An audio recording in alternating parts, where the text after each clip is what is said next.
Hi friends, இன்றைக்கி தேங்காய் சட்னி எப்படி வைக்கலான்னு பார்க்கலாம். நறுக்கி வச்சு தேங்காய் போட்டுக்கலாம். நீங்கள் துருவி கூட போட்டுக்கலாம். அரை மூடி தேங்காய் தான் போட்டுருக்கோம். அப்புறம் ஒரு கை அளவுக்கு பொட்டுக்கடலை சேர்த்துக்கலாம்.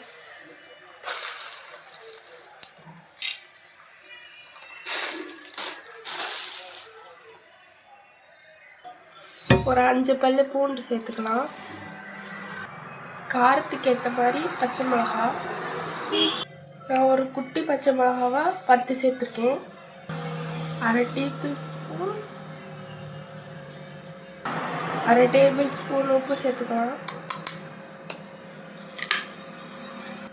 கொஞ்சமாக தண்ணி ஊற்றிக்கலாம். நல்லா அரைச்சி எடுத்துக்கலாம். இந்த மாதிரி தண்ணியாக கலக்கி வச்சுக்கலாம்.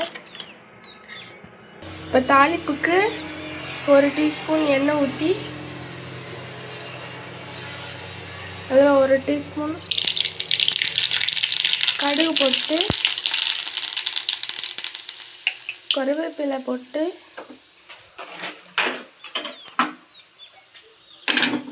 எடுத்து அப்படியே கொட்டிடணும்.